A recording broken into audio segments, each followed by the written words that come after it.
just had to go. And so I just stepped off the boat, no time to change foils, and I just sent it. You know, it was me versus the channel and the best waterman in the world, and it was just unbelievable.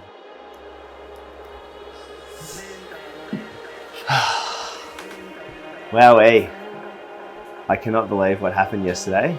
It's just an unbelievable experience and something that I never thought was even possible. So about 6 weeks ago, I entered the Maui and Molokai race, and I gave FLITELab about 6 weeks to design me and produce a downwind board and some downwind foils. And they kind of pulled off a bit of a miracle. I arrived in Maui a few days ago, and I've had a couple of runs on the Molokai runs. That was sort of my longest downwind runs ever, actually, like about 18 kilometers. And yeah, so the M2M channel is it's 45 kilometers. So I was kind of tripping on how I was even going to make that. But yeah, so got on the boat yesterday, my escort boat, and I was planning on paddling up my downwind board with my hand paddles and or web gloves. I wasn't really sure, but the forecast was pretty light, so I decided last minute to actually set up my prone board, my 4.0, and just dock start off the boat and see what happens, really.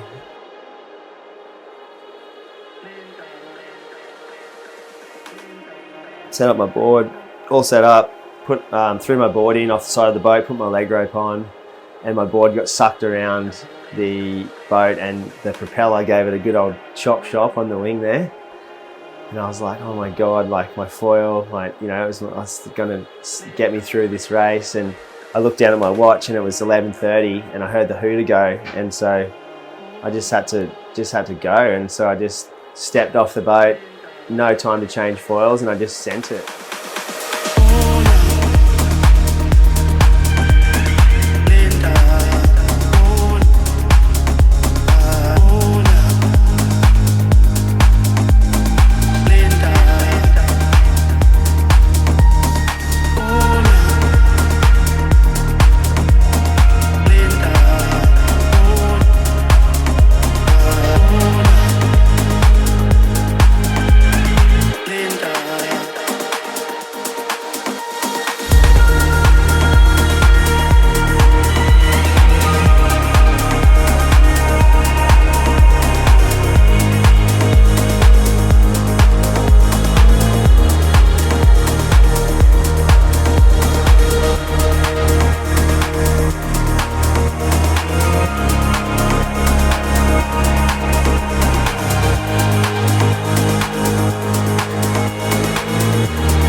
Me versus the channel and the best waterman in the world, and it was just unbelievable, like being out there with just the sea of, you know, the best foilers in the world.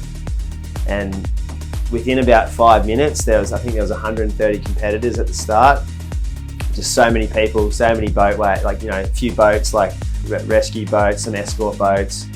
And within about 5 minutes, it was just me, just with no one to be seen for 2 hours. It took me an hour and 56, I think, to get to the buoy where I eventually ran out of gas. But yeah, just foiling through the channel, just like the craziest experience ever. On my little 4.0 board, like ripping turns, just like surfing the whole way down. And I can't even believe that like I made it, first of all, because the longest downwind that I'd ever done was about 18 kilometers, and then I ended up doing 43 kilometers, according to my watch. Yeah, it was just so trippy. Like the start was pretty light and a fair bit of pumping and little bumps, and then the middle was pretty good, and then sort of the last third is just like so stacked up and just like the funnest downwinding ever. And it was actually so nice just being on my tiny little board and just sort of ripping through it. And yeah, the 1000, it was called we're calling it an M1000. That FLITElab designed me was like the perfect foil for me, because it gave me that low end to sort of dig myself out of any holes at the start in particular. And yeah, sort of got halfway through the channel, had Benny on the boat giving me updates, and when he said I got halfway, you know, he was reminding me to drink water, and I had a camelback.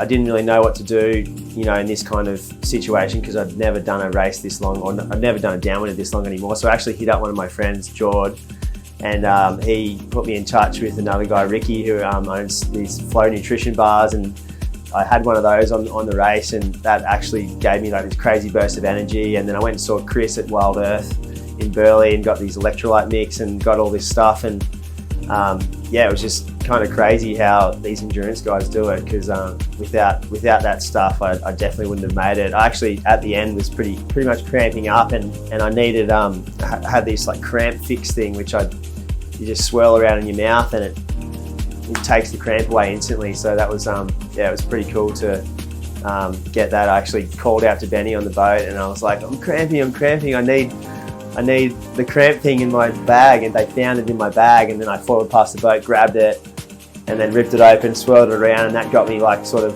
probably the last few Ks without cramping in my legs. And then yeah, by the end, the wind sort of, the last kilometre, it's pretty much flat water pumping, and I got to kind of right near the buoy as you turn into the harbour, and then it's like a 700 metre pump in flat water kind of into a headwind.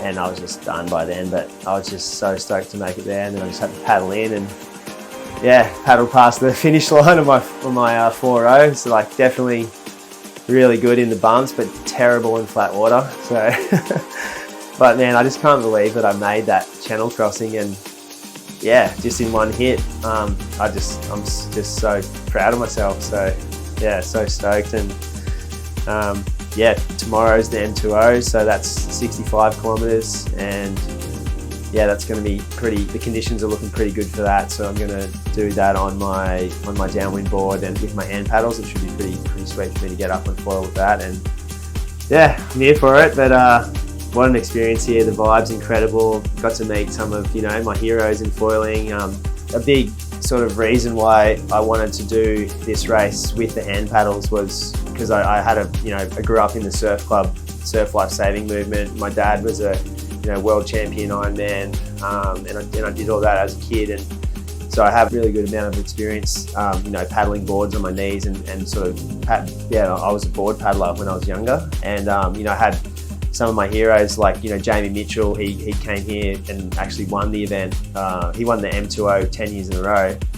And even guys like Jackson Maynard, the young guys, like those kind of guys, they're my friends from home too, being in the lifeguard scene back in the day when I was lifeguarding as well. And so that was kind of a big inspiration for me to try and do this. We'll do both these races with the hand paddles.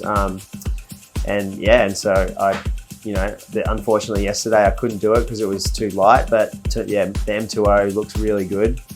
So I'm going to attempt doing it with the hand paddles and do that crossing, 65 kilometers. And yeah, just going to have to just trust in my ability and trust that, I can do it. And if I, follow the protocol that my friends have given me, and, the guys have been really cool here. Kahi, who I'm staying with now, and Kane, and Simeon, and then the Oahu guys too. They've sort of given me some cool tips on what lines to pick and where to sort of, reserve energy for the end there too, because the end's pretty gnarly and that's their kind of local run. So yeah, really, really thankful for those guys for giving me those tips. And hopefully I can make it. And yeah, let's go. Thanks for coming along with me.